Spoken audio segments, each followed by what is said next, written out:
Hey, welcome to Friday and Stan the Energy Man. Stan Osserman here from the Hawaii Center for Advanced Transportation Technologies, and we've ridden our bicycles all the way out to Makapu'u Lookout, so I hope you enjoy the scenery back there behind us.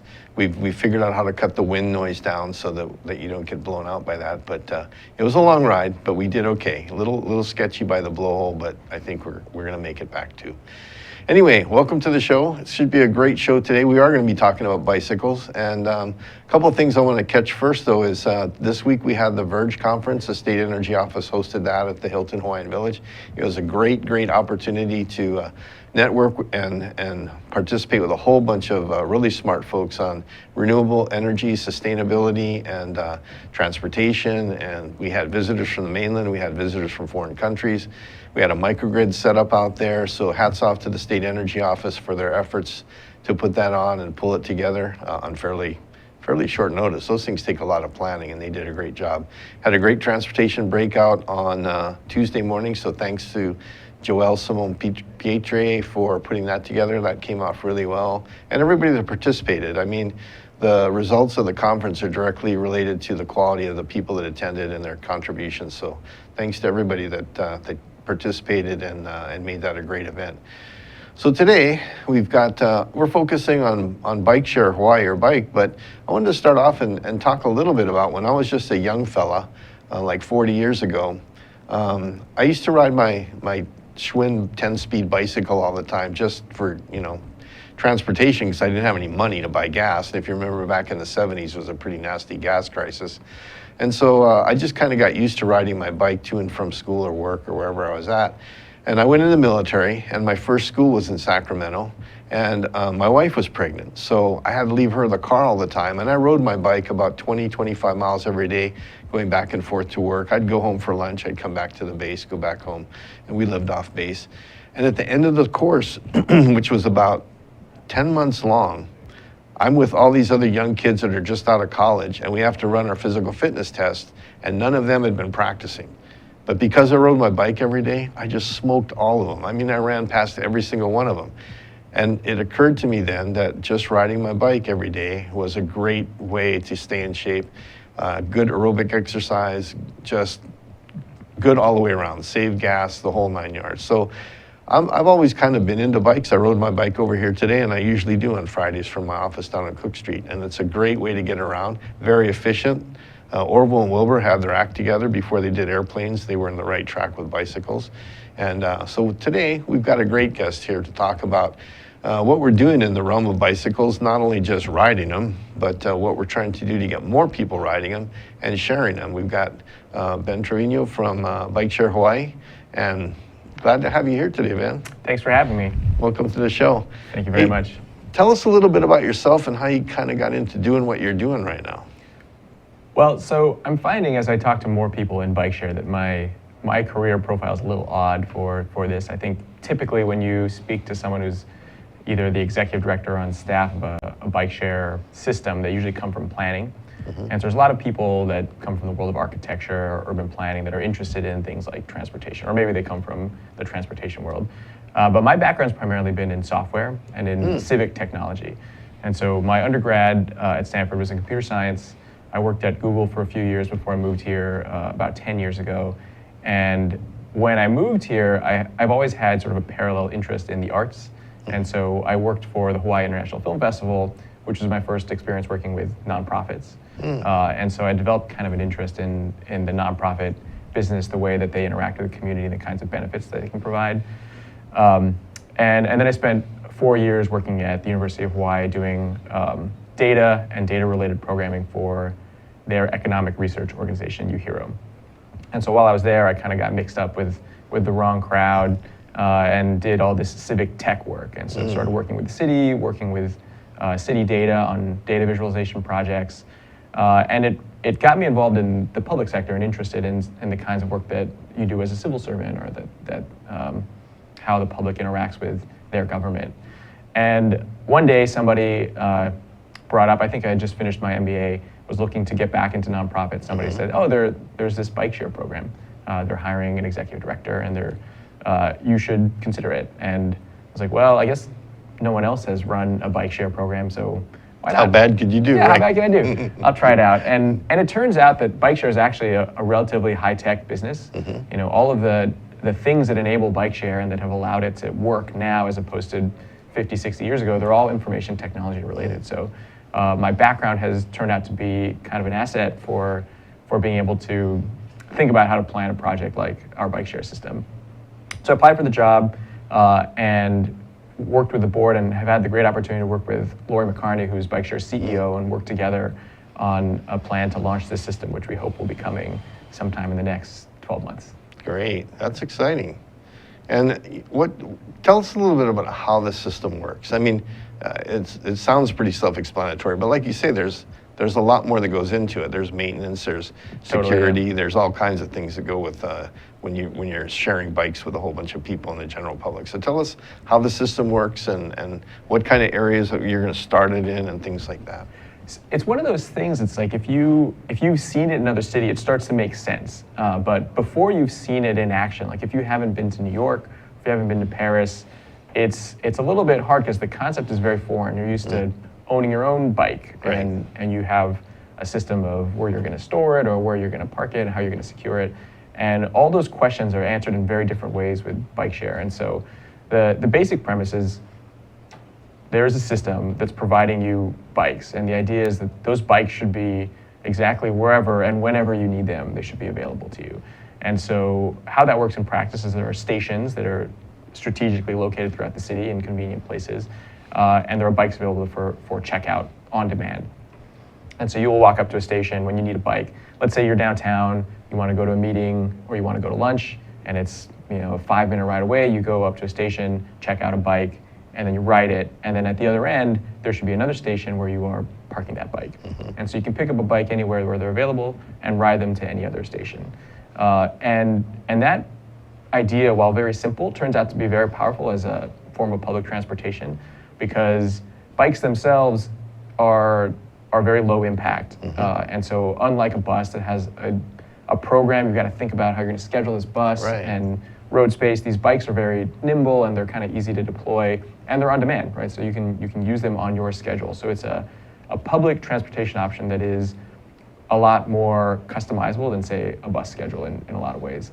And so the number of bikes available at any particular station is kind of in the planning side. You have to really think about how big this one's going to be and how close this has to be to this venue and things like that. Yeah, that's exactly right. And I think that's where it starts to get really interesting, is trying to predict demand across time and space is the problem that I think plagues all of BikeShare, right? So being able to respond to surges in demand or to even predictable patterns, it's sometimes very difficult to be able to supply bikes to match what the city wants to do. And it's a very dynamic problem, right? Cities are really, they're dynamic, right? They're going to want to change every day.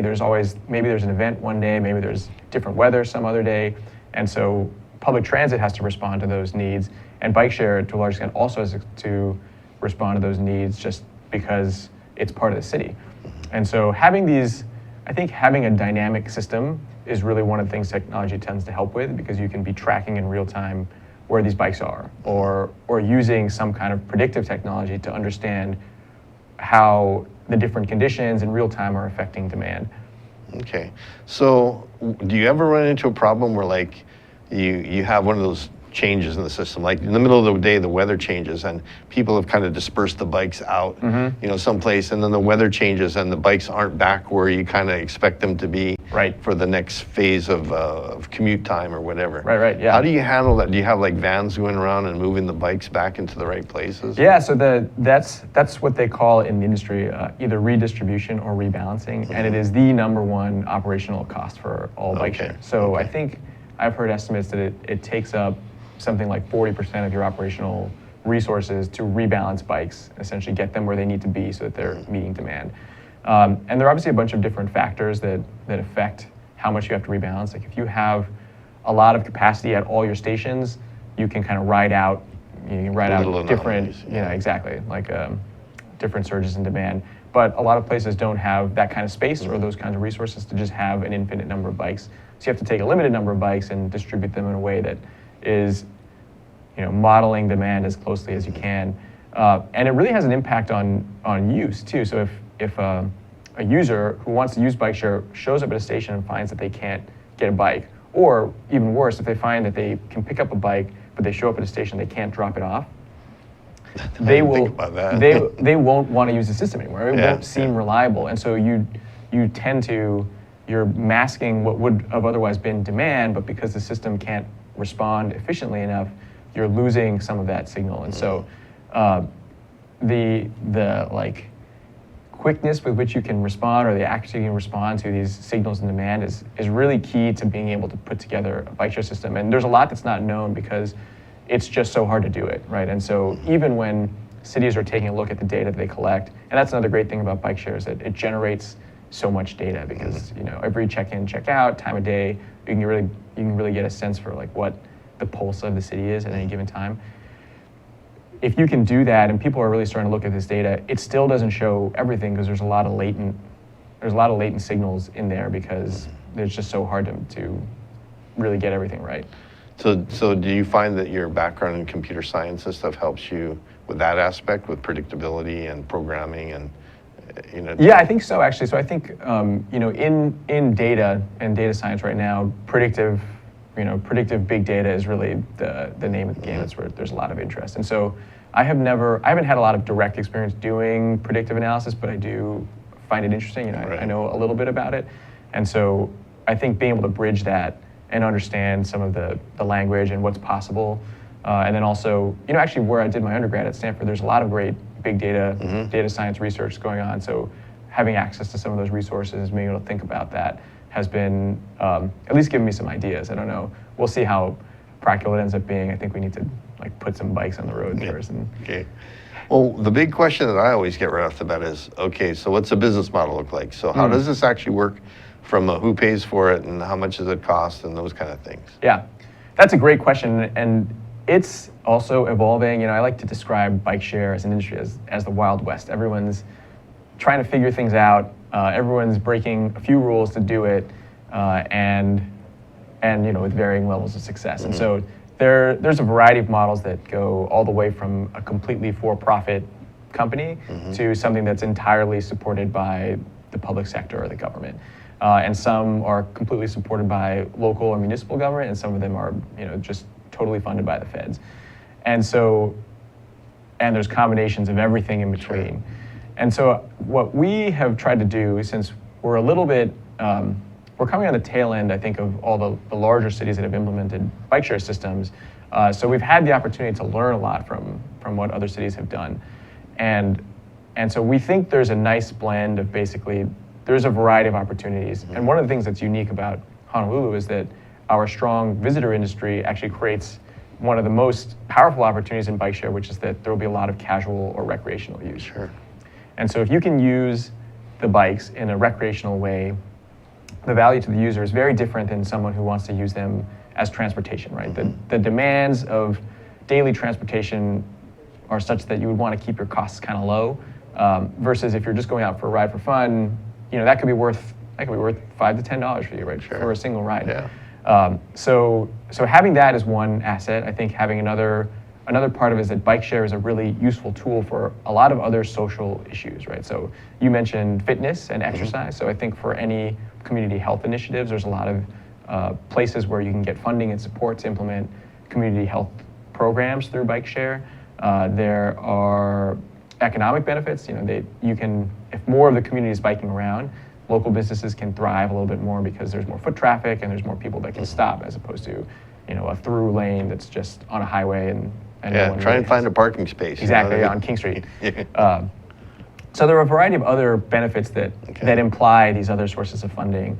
And so what we've tried to do as a nonprofit is, since our objective is to deliver a community benefit, we can kind of draw on all these different resources and then put together a program that really lets us do that. Great.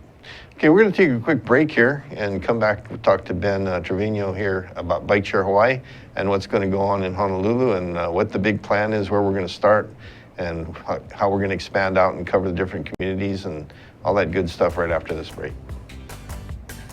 Aloha! How you doing? Welcome to Hibachi Talk. I'm here, Gordo the Tech Czar on Think Tech Hawaii, and I'm here with my good old buddy Andrew, the security guy. Hey everybody, how you doing? Aloha. Good Thanks to for have watching. him. Good to have Andrew here in the house. Please join us every Friday from 1 to 1:30 and follow us up on YouTube. And remember, as we say at the end of every show, how you doing?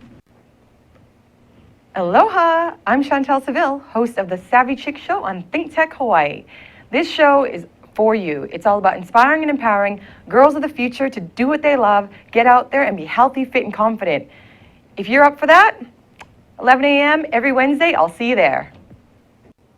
I'm Jay Fidel, and I'm the host of Research in Manoa, Mondays from 12 to 1 on thinktechhawaii.com. Take a look at us and learn about geophysics, learn about planetology, learn about the ocean and earth sciences at UH Manoa. You'll really enjoy it. So come around, we'll see you then. Hey, welcome back to Stan the Energy Man. We're talking bikes and BikeShare Hawaii with Ben Trevino. I'm going to call him Lee. I just know I'm going to call him Lee Trevino sometime. But Ben Trevino here from BikeShare Hawaii. And thanks for being with us, Ben. And we talked a little bit about the mechanics of how the system works and a little bit about, the cost and how different communities are going to do it. So how's Hawaii going to do it, and where are we going to start doing it? One of the key things I think that matters in BikeShare, and this is another lesson we've learned from other cities, is to really have a successful system, something that people find a lot of utility in. You have to be relatively dense. And density is typically thought of as maybe a station every couple blocks, which comes out to stations that are spaced about 900 to 1,000 feet apart. And so we have looked at the urban area. There's been some studies done on the urban area, and it's been determined that basically between Waikiki and Chinatown, there's a huge opportunity for density. There's a lot of mixed use. There's a lot of residential and different kinds of transportation activity that would support a very dense system. And so the plan that we have currently is to do 150 stations between Kapahulu and River Street, essentially. And every 900 feet or so, you'd be able to find another station. And this would be on like some city land or easements that are already set aside that you'd work out with the city, or would it be on private land and public land, or combinations? It's going to be a combination of both. I think as anyone who has walked our streets, and we were talking about sidewalks earlier, there's a very limited amount of space available in this city. And every space that's available has some use, some existing use. And so in the competition for space, we're trying to find places where having a BikeShare station will either contribute, will augment the existing use, or otherwise justify the fact that it's there and using that space for that community. So, a lot of it will occur on city land. These things tend to work better if they're visible. Mm-hmm. And so the best visibility for something like a BikeShare station is either on street, or in a park.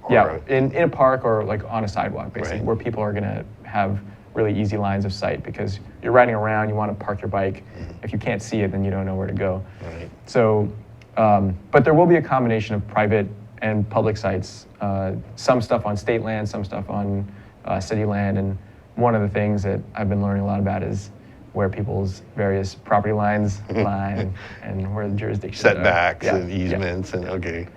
All right. Well, along those legal things, and we talked a little bit about it, are legal issues a big deal, like liability? Are you worried about people getting hurt, and how do you cover that? I mean, you look in the phone book, there's more lawyers than there are doctors, which is a scary perspective to look through. But, are there have other cities found any major issues with that? Or? Well, I think, safety is always a concern, and we're always worried about people getting hurt. Mm-hmm. And if you're biking, and if you've ever been out on these roads, there's plenty of reasons why you might be worried about that. I am. Yeah, personally. I'm spent a lot of time on my bike on Hawaii's roads. Yeah, it's good. One of the best things about biking is you can get your heart rate up just by looking at the cars.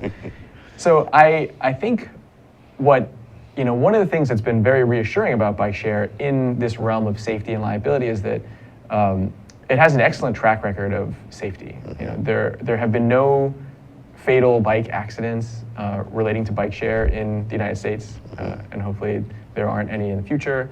There have been a very low number of incidents in BikeShare in general, and part of that's due to the design of the bike, part of it's due to the use of the bikes. They're going at low speeds, they're very robust tank-like bikes. And I think there's just some benefit from introducing a lot of bikes to the road. Having a lot more bikers creates this effect of sort of safety in numbers. Cars start to watch out for bikes more because they recognize bikes are now a part of this transportation system.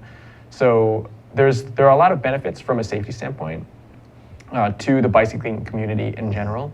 And for BikeShare specifically and liability, what we try to do is do our best to educate people about riding practices. What's a safe riding practice?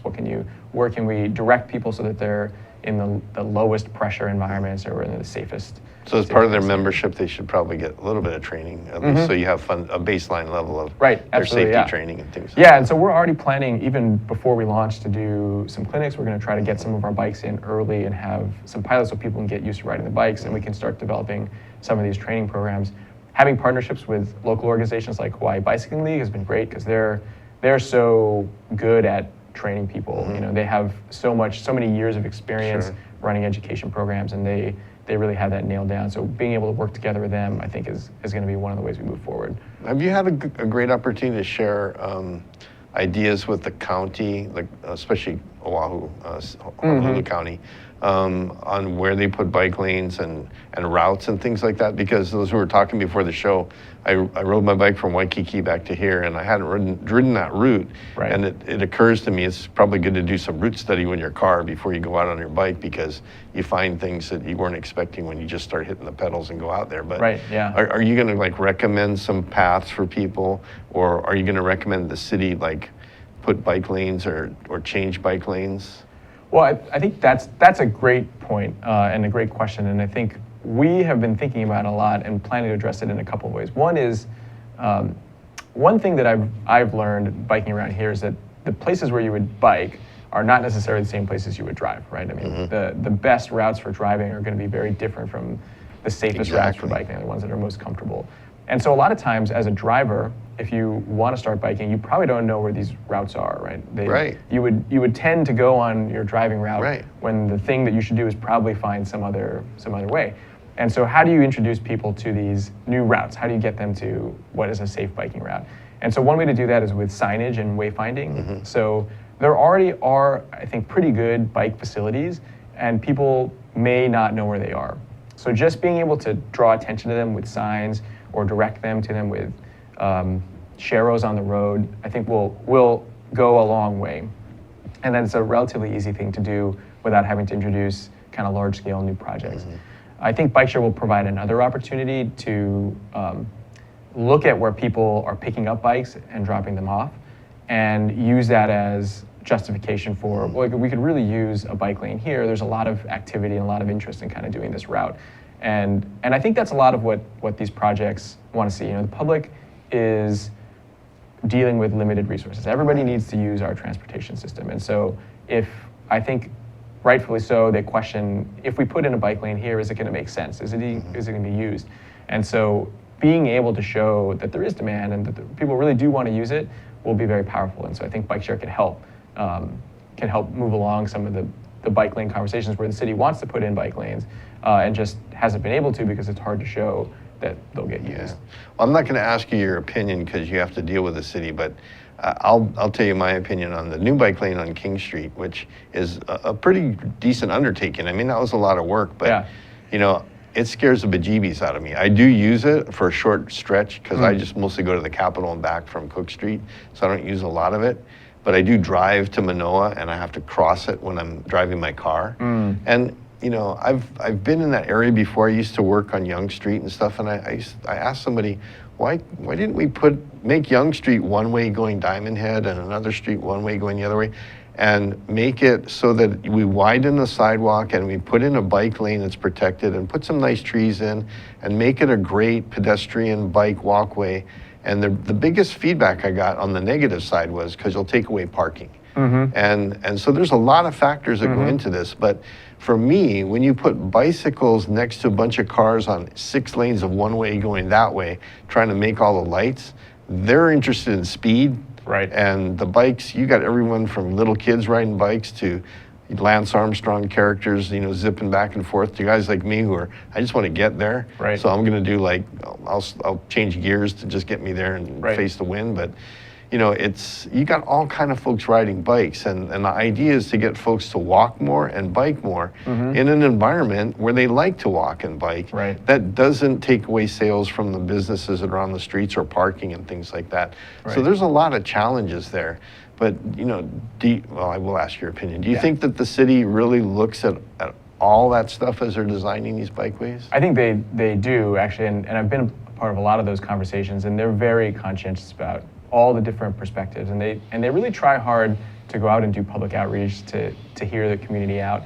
And it's a really difficult position to be in to, you settle on a project and you've considered a lot of options, and it's hard to kind of show that history of all the things that went into that decision. But I will say this about King Street, and speed is really an issue on King Street. Like, people are trying to get somewhere, and that's something that's inherent in all transportation. But if you think about the kind of big picture, what you really want out of transportation system, like you want to get people to places, but you also want to get them there safely, Right. and you want to get all transportation users, give them equal chance, whether you're a pedestrian or a bicyclist Right. or a driver. And speed, like automotive vehicle speed, has a huge impact on safety. Yes. And so being able to reduce speeds, however you do it, really improves safety outcomes at intersections, just on the road itself. And so I think some of these projects that start to work against the sort of ability to go very fast down a road have that, in some ways, maybe unintended consequence, or maybe it's just non-obvious, that this is also making a contribution to just lowering speeds, which makes everyone safer. And so at those intersections where you would normally be able to take it at 20 miles an hour if you hit the lights right, that might not be the safest situation for a pedestrian crossing the street either, right? So the bike lane, which forces people to look a little bit more, ends up protecting people that are crossing the street as peds. Yeah, that's true. Well, believe it or not, we've blasted right through a whole half hour of chatting, but it's been great. And there's a lot of work to do in the bike world in Honolulu. I mean, I wish we were a super bike-friendly city. I don't think we're quite there yet. But I know it's a great way to get around. It's a great way to stay in shape. It's, I can't see all the people spending money to go to the gym. Not that I'm trying to take money away from the gyms or anything, but we live in Hawaii of all places. Right. Why would you want to go inside and get on a Stairmaster instead of get on a bicycle and go charging around and get where you want to go and Be outside, feel the wind in your exactly. hair. It's like being on a Harley, except you're pedaling. You know what I mean? How good can that be? So anyway, thanks for being here, Ben. It's Thank been you. great, Yeah, this and was a we'll great have you back once you get up and running, and you can give us an update on how BikeShare Hawaii is doing. Will do. Thanks a lot. All right. Well, thanks for joining us at Stand Up Energy Man this Friday, and we hope that you'll be with us next week, and we'll see you on Aloha Friday on my lunch hour. Aloha.